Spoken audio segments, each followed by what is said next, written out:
Well, hello, hello, everyone. So, a couple of days turned into a month. So sorry.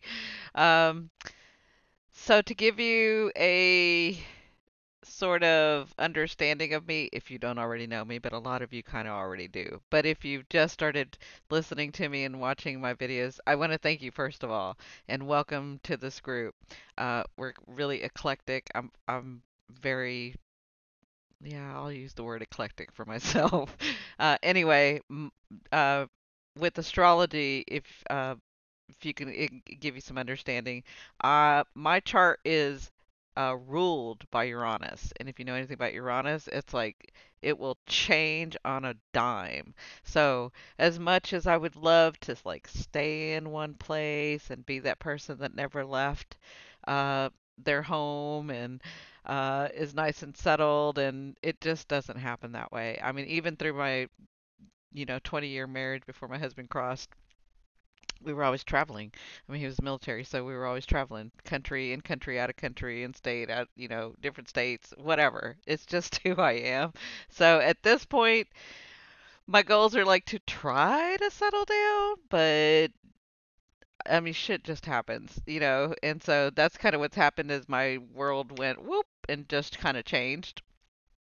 So I'm bringing all that information to you to let you know there's no excuse except for that the fact that my life just something happens and it turns upside down and then I can get back to my YouTube videos. Um, always helping people, and that's kind of what I was doing when this happened was I went to go help some people. Sometimes I help people with their families to cross over. So end of life stuff. There's a lot of stuff that I do that I don't even mention here. But anyway, let's get back to this book. So I've had a great time doing it. We're going to be starting chapter 16. In this video. We'll do about three, maybe four. In each video, it's probably going to be three, maybe four videos. So we got about five more videos to do. Um, we last left off where we think it's the prince, or the prince is kind of doing some shady stuff. So, um, thank you again. For those of you that don't know me, my name is Cindy. I'm really dedicating my work this year to get back on YouTube like full time. I finally finished a lot of the stuff that I needed to do, so that's my goal. And again, I told you Uranus rules my chart, so who knows? Who knows? I have goals, but who knows? Anyway, this time is so that we can fantasize, so that we can get in the creativeness because 2024, I'm going to do a video about 2024. I'm going to do some mediumship too. Um, so 2024 is a time for action and creating. It's a time for action and it's a time to sort of be in that dreamy, think of Piscean, Neptunian energy, okay? And if you want to know more about that and the astrology, I'm going to do another video. So watch out for that. So let's get back. It is chapter 16. I'll let him know you're here. Estelle gave me a sympathetic smile as her gaze shifted between me and the newspaper sitting on her desk. After hearing Liam's witness account, I'd almost forgotten about the baseless article. Her look didn't bode well for Derek's mood. It might be a veiled warning to turn around and hightail it out of the kingdom. You couldn't kill a witch. You couldn't kill a witch you couldn't find. What a mess. First, the cozy picture in the headlines in the Gazette, and then my encounter with Liam. I didn't know what to address first. Maybe the new lead would soothe Derek's ire. It certainly cast the case in a new light. A dangerous one if the prince was somehow involved. Yeah, I'm kind of thinking he is somehow involved. Estelle returned to her desk and gave me a serene smile. It seemed practiced, the kind you give someone who's about to enter a lion's den and you're trying not to make them panic. Detective Chambers, Detective Chambers will see you in the office. I chewed on my lip, unease making my feet laden. How is he? She glanced around the waiting room discreetly, then leaned forward. Between you and me, dear, run. Oh gosh. Her words took a second to arrange in my head. Yeah, you're like, really? Oh boy. It was worse than I thought. My nerves doubled, but there was also a prick of disappointment. Was it really so bad? I had qualities, lots of them. Derek would be lucky to end up with a woman like me. That's what I say. You go, girl. I mean, lucky was pushing it. I did have a mountain of debt, a rundown shop, and my spells were dismal. Yeah, it is what it is. What can you do? But beyond all of that, I was a total catch. He just needed time to come to that conclusion on his own. I backed away from the desk. Tell him I left the kettle on. We could talk later. Good one, dear. Halfway through my escape, his clipped voice echoed through the waiting room. Even the criminals ceased their grumbling. Oops. Miss Daniels, my office is this way. Damn, the exit was so close. Should I make a run for it? Maybe Estelle had the right idea. Turning, I tried one of her serene smiles, but it wobbled in the face of his grim features. Oh, I hate that. Could the smile, could he smile just a little at his fake Paramount? Sorry, could he smile a little at his fake Paramount? Is it Paramount? Paramount. I can't say that word for some reason. Sorry. Couldn't he smile at his fake paramour? Love could move mountains, but apparently not the corners of his lips. Detective, you didn't need to come and get me. I know the way to your office. Yeah, sure. He lifted a brow. Apparently not. Follow me. Derek propelled me into the hallway that was suspiciously empty, considering the time of day. He lowered his voice. I knew you'd chicken out. I didn't chicken anything. I left the kettle on at the magic shop. If the place burns down, it's on your head. I'll expect reparations. His throaty laugh surprised me. Wasn't he furious? I found myself grinning in response. You're something else, Tessa. We paused in front of his office door, and I placed my hand on his sleeve, feeling the warm expanse of his skin beneath the fabric. About the paper, I was as shocked as you. This wasn't my intention. They made it seem like I was trying to ensnare you in love spell. It's absurd. So, you're not then. His gaze dropped to my leather gloves. The gift he'd given me. I probably shouldn't have worn them. I tucked my hands behind my back. Don't be ridiculous. I don't need a spell for that. Ooh, you go, girl. That's right. You don't need a spell. You could do it on your own. You should know I have my share of suitors. I believe you. I believe you. I said that, not him. Something dangerous glinted behind his eyes. Name one. Well, we don't have to name them. Naturally, he'd call my bluff. I fumbled for a name, going all the way back to my childhood to find the one boy brave enough to follow around a budding witch. I'm sorry. Oh, too bad I hadn't seen him in years. Yeah, but he don't need to know that. He don't need to know that. Trevor, the baker's son. He's enamored with me and constantly compliments my stunning beauty and clever intellect. Silence met my answer. Derek stilled except for a noticeable tick in his jaw. I grew bold and spurred on spurred on the dark look in his eyes, and inched closer until the hem of my skirt covered his boot. The air seemed to thicken in the narrow hall. My voice dipped. There's also a blacksmith apprentice. I'm very fond of him. What's his name? Derek growled. The rumble sent a shiver through my body. He was so close, I felt the vibration in his chest. Are you jealous, detective? Does the thought of another man pursuing me drive you mad? Don't play games, Tessa. You know what will happen if you lie to me again. Anger sparked through me. Is that right? A man wanting me is a lie? His lips parted. The hunger emanated from his stare forced me to question the sanity of provoking him. It also encouraged me to go further. I love it. And find out what lay on the other side of that look. That's right. No, his answer when it came no, his answer when it came made my stomach flip. It wouldn't be a lie.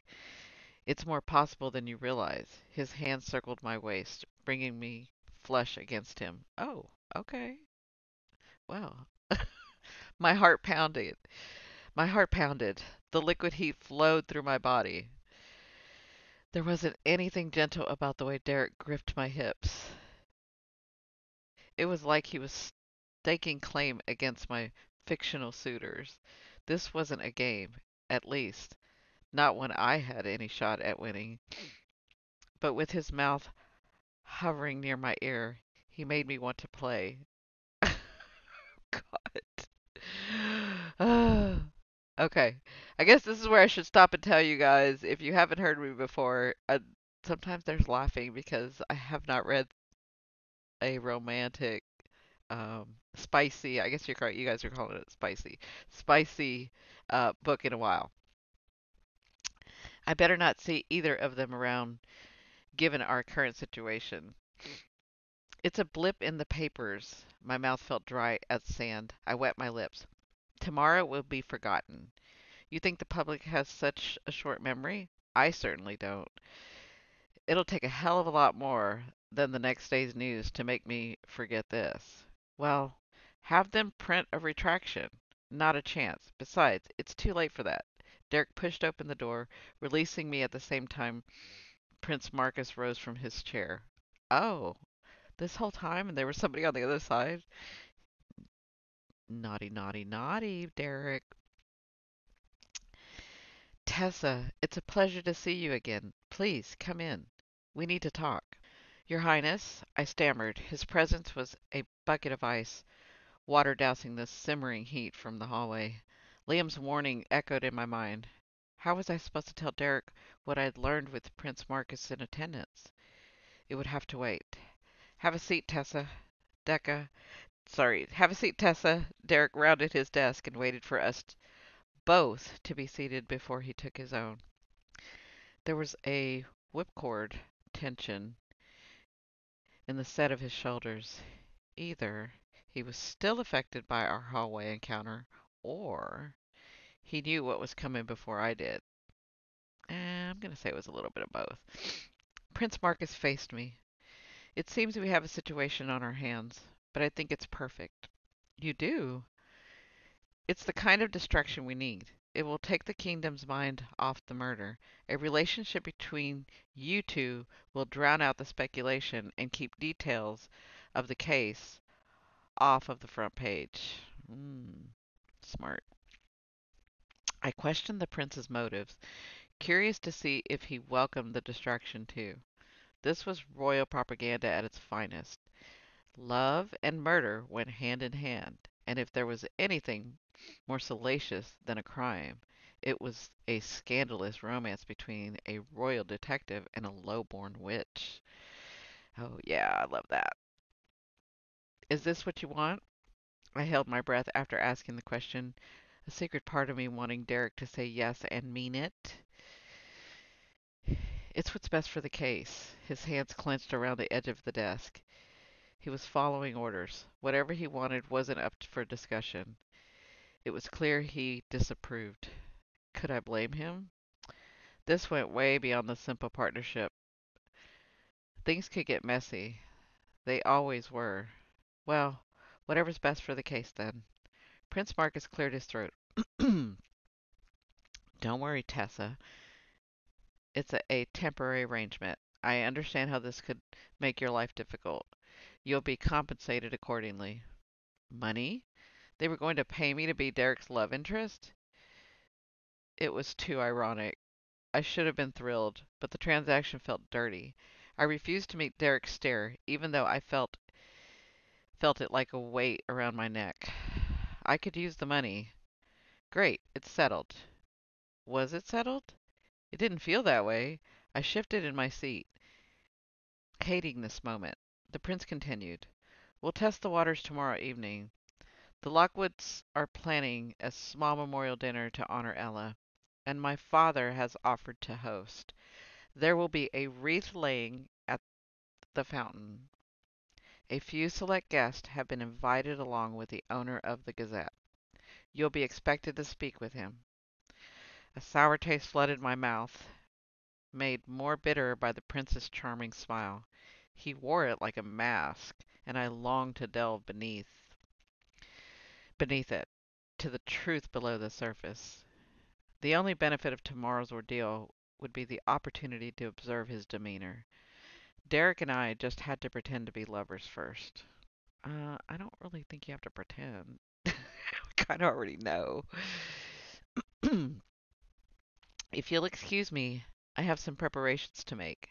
I rose, giving Prince Marcus a slight curtsy, still unable to meet Derek's eyes, for fear there might be pity in them. We'll send a carriage tomorrow at 7. Sounds wonderful. I slipped from the room and leaned against the door closed, or the closed door, sorry, shutting my eyes at this sting of tears. What a silly reaction to the ruse we were about to play. I pressed my thumb and index finger into the corner of my eye and took a shuddering breath. This dinner was for Ella, and I planned on playing my part to perfection. I owed her that much. If the prince wanted a show, he'd get one. Oh, she's kind of a little, like, butthurt. This is a bad idea, Vivian paced my bedroom floor, winding a long strand of hair around her finger. When's the carriage supposed to arrive? In 30 minutes. I picked through my closet, frustrated by my lack of ball gowns. A long black satin frock caught my attention. I held it up against my body. Vivian pulled a face. No, that one makes you look too drab. What a groan. With a groan, I returned the dress and stepped away from the closet. Vivian resumed her pacing. I can't believe they're paying you to pretend to be Derek's love interest. When I saw the paper, I thought maybe it was true. I was happy for you. Now, I want to clock him in the face. She spun on her heels. You don't have to do this. It's one thing to offer your help with the case, but this is different. You don't want to get hurt. Yeah, I guess that's true. She's a little bit that way. He can't hurt me. I don't know. He can't hurt me, I muttered, rifling through a trunk near the bed. He'd have to care about me enough to actually do that. Besides, the act makes sense. It gets me invited to the memorial dinner. I slammed the trunk closed and sat heavily on the lid. There's something off about Helen, and the prince is suspicious. The whole royal family could be involved. Or maybe it was one of the servants. Not to mention, a friend of Ella's. The list is endless, but most of that list will be there tonight. And the other victims? How did they fit in? I have no idea. But you can't mention them. You're not supposed to know. Technically, neither are you. Things happen, and we don't keep secrets from each other. Especially not a killer roaming in the kingdom kind of secrets. She shuddered. What about your lead on Iron Hazel? That seems like a more promising avenue than a fancy dinner. One of tonight's guests would have paid Iron Hazel to poison Ella. Vivian tapped her foot anxiously against the floor. I've made a decision. I don't think you should go. You're getting too involved with this case, and it's dangerous. We'll find another way to pay off Argus and help Ella. You're my best friend, and I can't in good conscience let you hunt killers anymore. Now you sound like Derek. Then he cares enough about you to be worried. I crossed the room and gripped her hand. I'll be fine, Viv. This is my shot to get a close look at the suspects. Besides, you're the one telling me I should get out more. Yeah, I meant like join the ladies' tea society or writing lessons, not solve a murder. I scoffed. I'm scared of horses, and I probably think the ladies' tea society would accept. I hardly think the ladies' tea society would accept a witch. You know what I mean. And the tea society is a bunch of bores who think fashion is a conversation starter. You're better off without them. Maybe so, but none of that helps me with my current situation. I snarled and tossed up my hands. It's official. I have nothing to wear. I'm going to have to use a spell. You are? Vivian cringed. The satin gown didn't make you look that drab. It did. I saw the look on your face. I rubbed my hands together, bringing the first spark of magic to life. That's interesting that she rubs her hands together to start the magic. Because well, yeah. So my opinion is when you're starting to like do kinesis, you should slap your hands together and rub to sort of get the energy going. Anyway, that's a little side note the way my brain goes. Sorry. Hold on. What if you accidentally turn into a mice? Turn us into a mice. What if you accidentally turn us into mice? I can't live on cheese alone.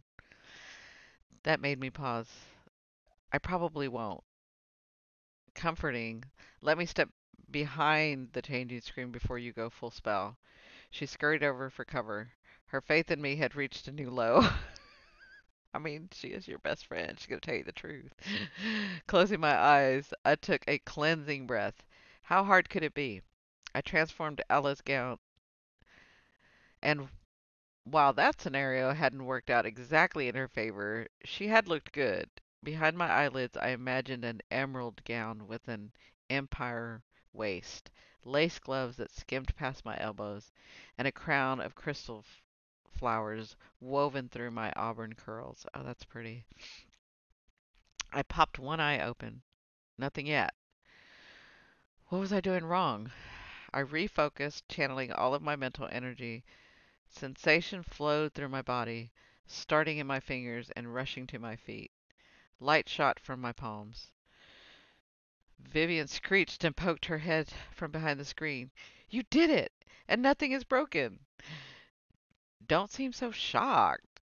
I gazed into the mirror and smoothed the silken fabric at my waist. The dress molded perfectly to my frame. Derek's eyes are going to pop out of his head when he sees you, Vivian said, walking over to me. Let's hope so. It will make our act easier. Her lips thinned. You two are playing a risky game. The lines might blur. The lines had already blurred, starting with the kiss in my shop and fading into oblivion after our trip through the market. A knock interrupted our conversation. Vivian squeezed my shoulders. Look, like Prince Charming. Sorry, looks like Prince Charming has arrived. I swatted her hand away. Don't call him that. Why? He can't hear us. She gave me a nudge and a wink. Good luck. I want details. All the details. Wiping my slick palm on my gown, I descended the staircase, pausing to do a final dress check before opening the door. Derek stood in the cool night air. Are you guys ready, ladies? Here we go. I'll try not to laugh. I'm sorry. Derek stood in the cool night air, dressed completely in black. His formal jacket was perfectly tailored across his broad shoulders, giving him a dark, roguish appearance. My heart pounded as his gaze traveled agonizingly slow from the top of my head to the tip of my satin heels. His jaw tightened. You look. At his pause, I filled in the silence. I believe the word you're looking for is fine. If I remember correctly, you said I always look fine. He stepped over the threshold, lifting a hand to tuck a stray curl behind my ear. As he did so, his fingers traced the outer shell of my earlobe. Then I'm a fool. You're beautiful. Oh, you go, Derek. A smile spread across my lips. I'll remember you said that, detective. This is a bad idea. He scrubbed a hand through his hair. The worse, I whispered. Vivian appeared out of nowhere, rushing forward with my coat. She draped it over my shoulders, then pushed me hard. I stumbled into Derek, forcing him to steady me as I shot her a furious glare. I mean, leave it to your best friend. Have fun, kids. Bring me back a killer. She hustled us onto the porch, mouthing, "Be careful," before slamming the door in our faces. Who was that? Derek asked. That was Vivian. She doesn't get out much. Ah, the medium. He held out his arm, and I paced my gloved fingers over his sleeve so he could guide me down the steps to a waiting carriage. Are you ready? He asked after climbing in behind me. I met his searching gaze through the dimly lit interior. I think so. Derek knocked on the roof of the carriage, and we jolted forward. The wheels cracked over the ground, hitting every bump in the road. I sat rigid, trying not to sway into the wall. Minutes passed as we traveled in silence. About our plan tonight, Derek said, breaking the silence. Don't worry, I'll hold up my end. His voice rumbled in the enclosed space. We don't have to do this. It's what's best for the case. You said so yourself. He leaned closer, resting his arm on his knee. Maybe I want what's best for you. What was best for me? I hardly knew what that was anymore. I need money, I said, turning my head to look out the window. Forget the money for a second. I don't have that luxury. I don't live your life. We need to find Ella's killer so you can get back to yours and I can get back to mine. Is that what you want? No, fool, that's not what she wants. Oh my God. I let his question go unanswered. That's why I answered it. I let his question go unanswered, stifling my emotions, then redirecting the conversation. The prince wants us to play this part, and I will. But before we do this, I need to tell you that I saw the man from the crime scene yesterday, the one hiding behind the hedge. Derek tensed. What happened? I told him about Liam switching masks with the prince and ruining the young royal's alibi. We can't trust Prince Marcus. It's time to consider he might be involved. Chapter 17. This is what they call a small party? My gaze roamed over the ballroom. It seemed half the kingdom had been invited. Helen and Olivia Lockwood were at the head of the receiving line, dressed in black satin and smiling softly at the guests' condolences as they shuffled through. Derek offered his arm for us to descend the wide marble staircase. It's a distraction. A gathering like this so soon after the murder shows the rest of the kingdom there's nothing to fear, and it's an honor to be welcomed by the royal family. If you ask me, it's insulting and in poor taste. Ella's dead, and they throw a party?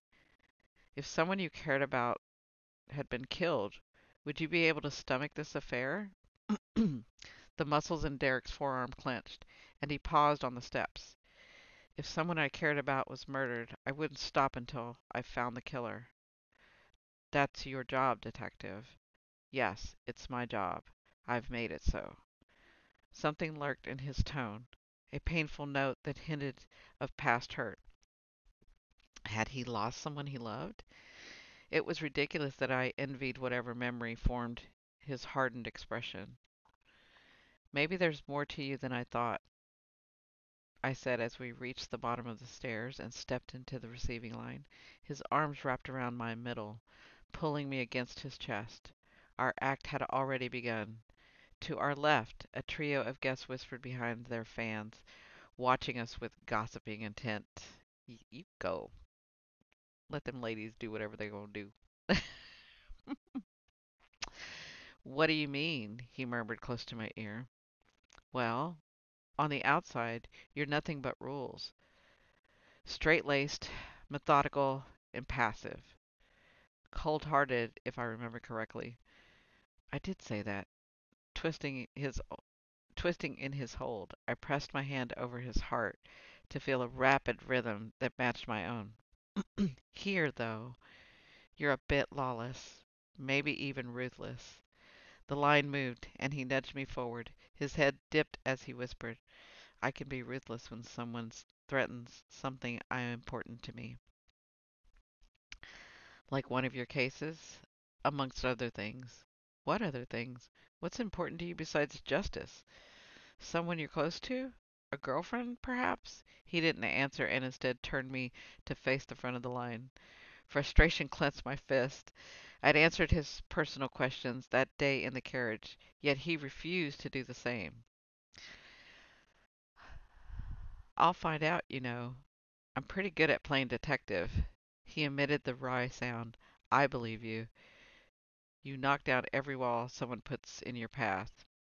I can be ruthless too, detective. Maybe, but you're not as fearless as you want people to believe. He brushed the hair off my shoulders. I shivered at his fingers as his fingers skimmed across my bare skin. You don't know that. I do. And to answer your question, no, there is no one else. Yeah, you know that's the one she wanted to know.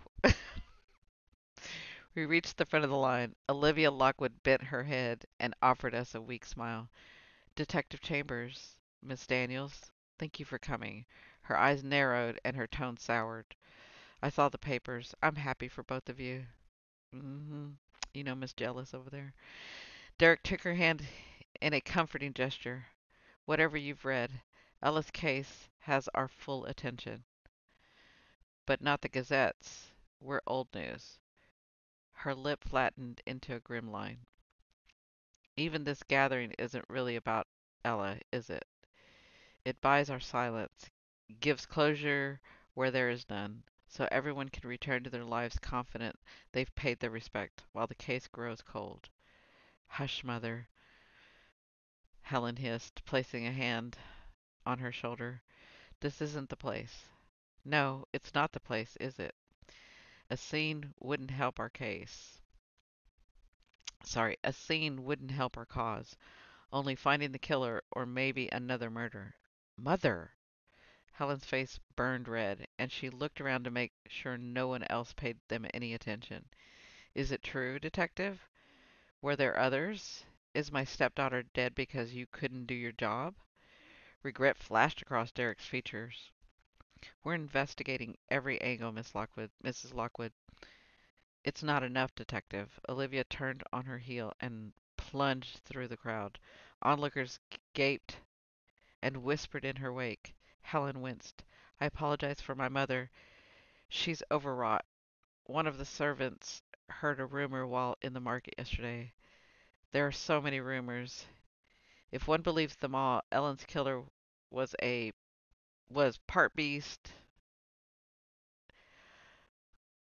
I, for one, trust in your investigation, detective. Thank you, Miss Lockwood. If you'll excuse us, there are others who wish to pay their respects. Derek moved woodenly out of the line. I tugged at his sleeve, stumbling back a step when he turned. Anguish lined his features, twisting my heart. Olivia doesn't know what she's talking about. It was hard to breathe around the guilt I saw in his face. The same kind of guilt had wrapped around me for years. A failure so deep it affected the way I viewed the world. Oh, isn't that true? I had become it had become a part of me, but at that moment I wanted to take his too. Add t- Add it to my own, no matter the weight, because I couldn't stand to see his pain. Throat tight, I leaned in and whispered, Ella's murder wasn't your fault. You can't believe that. Stay here, Tessa. I should go speak with the king. No, wait, I'll go with you. He shook his head firmly and backed away, the crowd swallowing him up. I resisted the urge to follow, knowing he needed a moment alone. Guess look, yeah, now listen to that, ladies. He said no, and so you wait. Even though you want to go, you wait. Why? Because he needs a moment. Sometimes men need a moment. I'm just saying. Okay, I'll get back to the book. Sorry. Guests looked my way, and I smiled, feeling my lips strain at the corners. Drifting towards the edge of the room, I watched as Olivia rejoined the receiving line. My chest ached. I pressed the heel of my hand against my collarbone to relieve the pressure. I was right about one thing.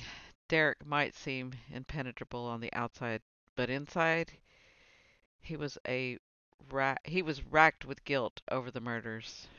It went deeper than I thought, though. I was sure of it. There was a fear in his eyes. What if he couldn't stop it from happening again? What if the case went unsolved? It was humbling to think similar what if questions plagued my mind. What if I lost everything? What if I ruined my mother's legacy? Derek and I weren't that different. I scanned the crowd, standing on my toes to locate him. Looking for someone? I whirled around, my lips parted in shock to find Argus grinning down at me like a predatory hawk spotting a mouse. His hair had been slicked back, away from his face. His jaw was clean and shaven.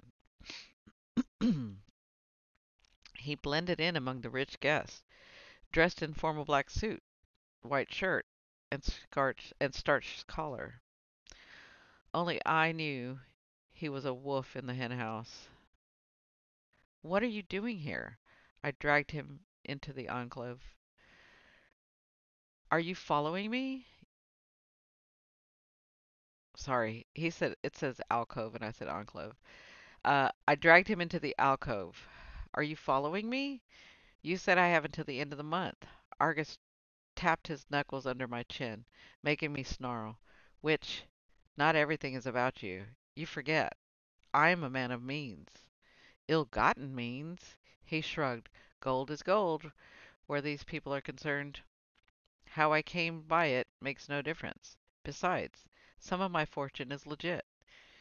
I'm sure I found a copper in the streets once. He winked. Why are you here? You can't be seen with me. Argus gave me a mock pout. Why?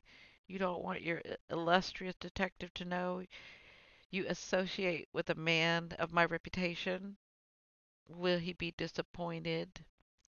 Yes, I grated. Well, we wouldn't want that. I'm escorting my half sister, Adela Lennox. Even a businessman such as myself has a family, and my family happens to be old money. I don't need to tell you how money opens doors, do I? He smirked. Hmm, maybe I do, considering you don't have any. And whose fault is that? My fingers tightened into fist. He laughed. Not mine. What do you want? Argus lounged against the wall, folding his arms over his chest. To amuse you amuse me, which it hasn't escaped my notice that you've been helping the detective. Not much would escape your notice, since you have your men following me. He tilted his head and cocked a brow. You noticed? They're not subtle. Yeah, well, I don't pay them to be. Excuse me. Let me guess. Since you're not helping the detective out of the goodness of your witchy little heart, you must be trying to collect the reward money. That's not your concern. It is my concern when you and I are looking for the same person. Iron Hazel. I froze. I don't know what you're talking about. Don't be coy. It doesn't suit you. You're searching for Iron Hazel, and I want you to share any information you discover with him. Did you trip down the palace steps and hit your head? Why would I do that? Simple. If you don't, I'll let Detective Chambers know about our involvement.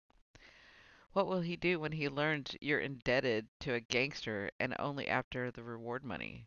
How about when I tell him you've been working for me this whole time? That's a lie. Only if you make it one. My palms grew damp, panic making my head spin. So, this is blackmail? Why are you searching for Iron Hazel? That's a personal matter. Tell me why. Argus shook his head. Decide, your detective is searching for you as we speak. Want me to wave him over? He lifted his hand, but I jerked it down. Derek couldn't find out the truth. Not here. I needed more time. Fine. Keep your mouth shut and let me work. I'll be in touch. I turned to leave, but Argus pulled me back. Say hi to my men when you see them. They'll be watching. His mouth curved into a devious smile. Then he brushed past, leaving me standing in the alcove. There you are. Derek found me while I was trying to decide whether I could successfully hide behind a potted fern for the rest of the evening. I gave him a wan smile and peeked over his shoulder to see Argus raise a wineglass in mock salute. The cad. His existence made my life difficult, and now he wanted inside information. I steeled my expression, making sure Derek didn't notice my wondering gaze. As much as being blackmailed by the devil himself grated, there was a silver lining. Argus knew something about Iron Hazel, and personal or not, I needed to find out what that was. At the very least, it was an angle, a wispy thread that might lead to a mysterious figure and possibly the murderer. I just couldn't tell Derek about it without revealing the truth. Girl, you need to reveal that truth. It's not going to go well. Which meant more secrets. My omissions were starting to eat away at my composure. Every aspect of my life felt like a lie. I'm not even going to comment on that because I had something to say, but never mind. Have you seen the prince? I asked, rubbing my fingers over the fern's leafy stem. Not yet. His hands closed over mine, and I tensed, still grasping the fern. Damaging the royal's plants is a finable offense. You're making that up, I argued, releasing the fern and trying to tug my hand away. Maybe, but I won't report you if you tell me what's bothering you. Nothing is bothering Tessa. He cocked his head, fixing me with a determined stare. You fiddle with things when something is on your mind. I do not. I tucked my hands behind my back to keep from fiddling with the thin piece of ribbon at my waist. The fact he'd noticed such a small detail made me both delighted and uncomfortable. No one else studied me so closely. You do. It's your towel. I moved away from the fern and feigned ignorance. I don't know what you mean, detective, but it's cute that you watch me so intensely. It's intently, sorry. Someone has to, he murmured, following as I glided back into the thick of the crowd. We only made it a few feet before an older gentleman pushed his way through the crush of people. Detective Chambers, good to see you. May I have a word? The man peered at us from behind wire-rimmed spectacles, his bulbous nose red against the white whiskers that covered his chin and upper lip. Derek grimaced. John, I don't suppose you can wait to set up a meeting through my office.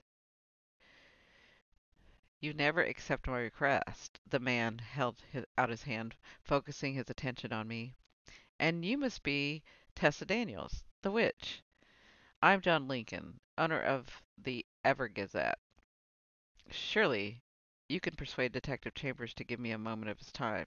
In fact, I'd love to speak with both of you. Reluctantly, I accepted his handshake, but only for him to lift my fingers to his lips.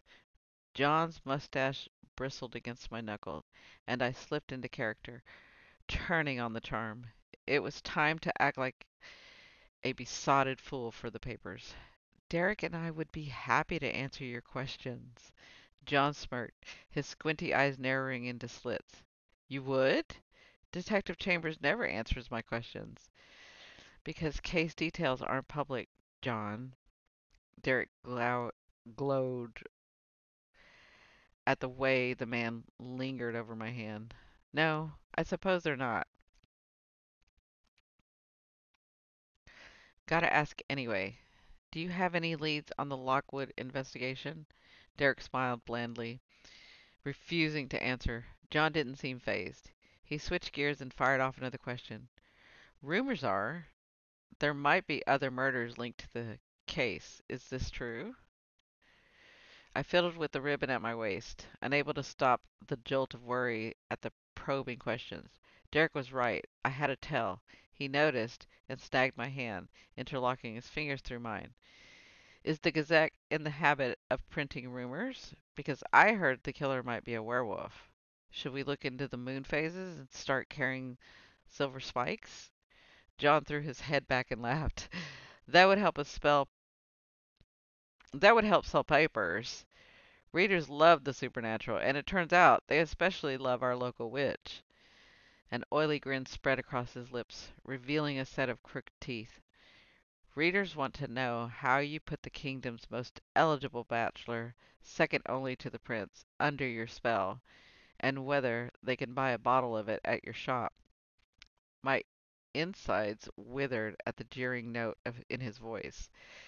This was what I'd agreed to, but it hurt to be the cast as the seducer. But it hurt to be the cast as the seduce.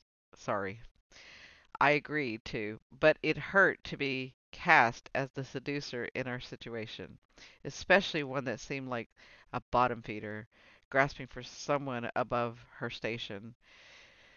Derek had gone rigid beside me, and I sensed he was about to blow the whole act out of water. Oh my god, let me read this again. My insides withered at the jeering note in his voice. This was what I'd agreed to, but it hurt to be cast as the seducer in our situation, especially one that seemed like a bottom feeder, grasping for someone above her station. Derek had gone rigid beside me, and I sensed he was about to blow the whole act out of the water, regardless of the prince's desire to keep up the charade, probably out of some misplaced protectiveness. I slipped into the crook of his arm and flashed John a sly smile. It's called charmed lighting. Available in cherry flavor, I winked. Until supplies last. Another laugh, this one booming over the surrounding conversation. I like you, Miss Daniels. Finally, a woman who can keep Detective Chambers on his toes. He's always so grim. If you ever get tired of the lad, I'll be happy. I'll happily drink your potion. I'll keep that in mind if I ever need to advertise in your paper. You do that. He chuckled and wiped the corner of his eyes. You're a lucky man, detective. She has beauty and wit. She does. I know how lucky I am. Derek pulled me tighter against his side. His voice was warm and laced with meaning, a husky sound that made made my face flush and a tiny flutter start in my stomach. He was good at this game. Even I was convinced. John changed topics, holding Derek hostage with the question about agency policy. I tuned out of the conversation, suddenly longing for a breath of fresh air. Anything to douse the rioting emotions inside my chest. Glancing around the room, I caught sight of Argus again. He was speaking in a circle of guests. An elegantly dressed young woman clutching his arm. The resemblance was striking. He really hadn't been lying about escorting his half-sister. Argus must have felt my gaze because he returned it, lifting a brow. I definitely needed air. If you'll excuse me, gentlemen, I'm parched. I hurried away before Derek could protest, using the crowd for cover. Relief washed over me as I neared the edge of the room. From this angle, I didn't have to look at Argus or feign interest in agency politics with Derek's arms snug around my waist. The first problem was detestable. The other was becoming almost essential. Messaging the bridge of my nose. Sorry. Massaging the bridge. Let me try that again. Hold on, let me get something to drink.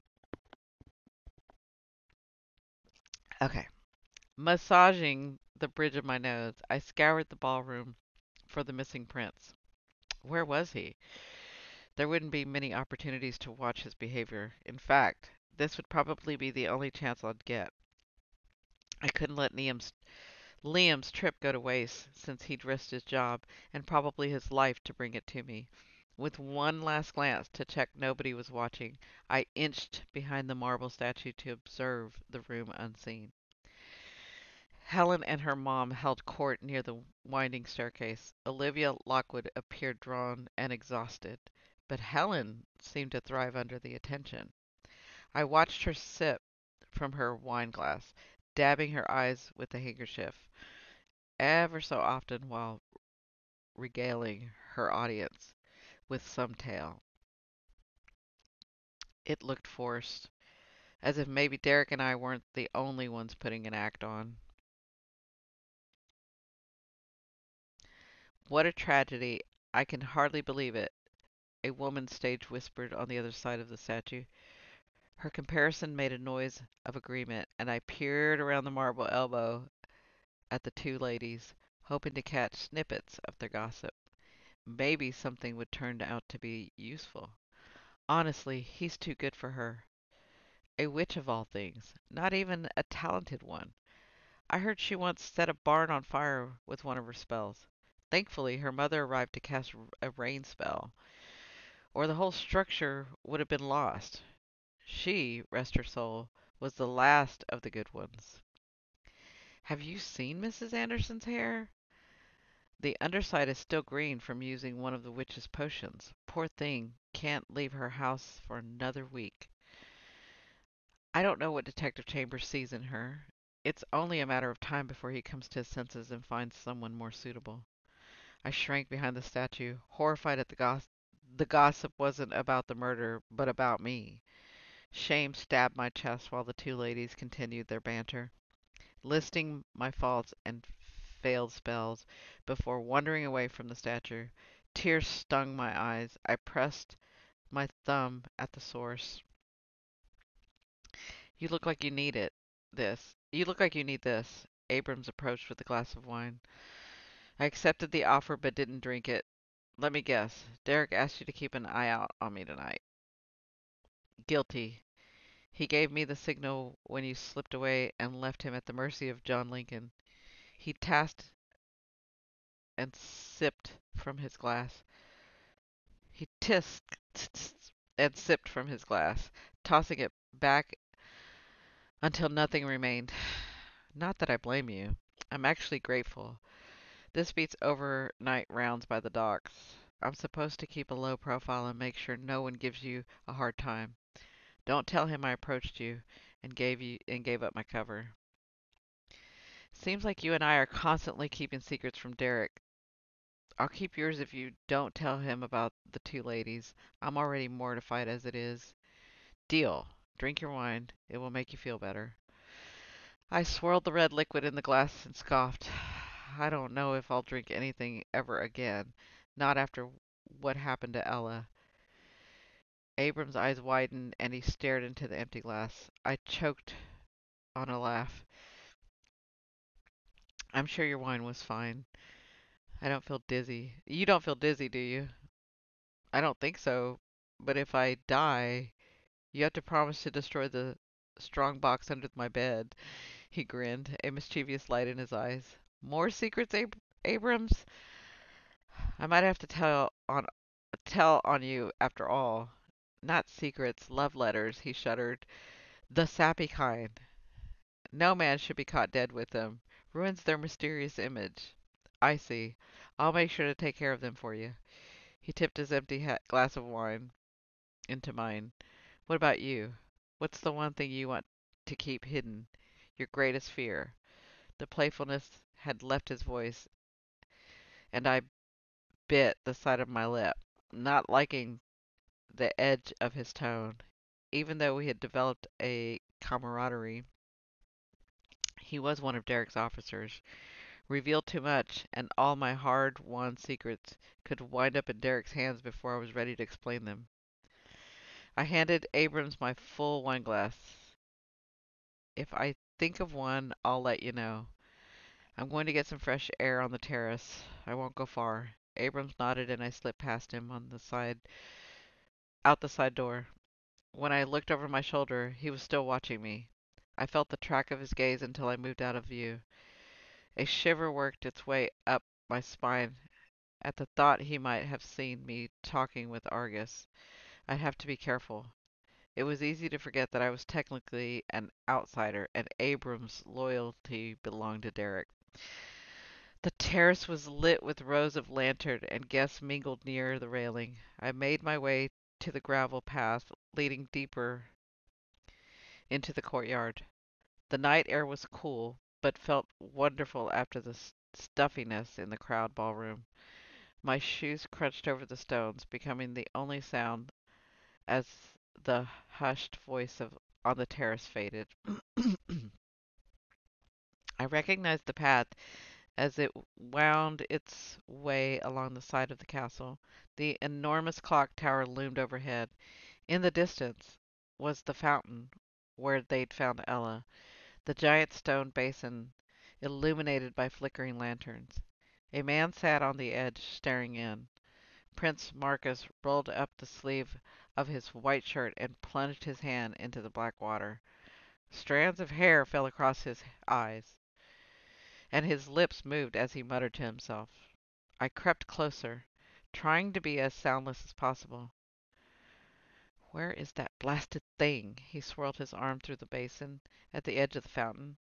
A twig snapped under my shoe, startling us both. Prince Marcus whipped around. His eyes appeared glassy, almost dazed. He didn't recognize me. In one smooth motion, he clamped a hand around my arm and knocked me off balance. Gravel slid under my heels, and the momentum sent me over the ledge. I cried out, sucking a final breath before hitting the water. The frigid temperature shocked my body, and I sank below the surface. Uh-oh.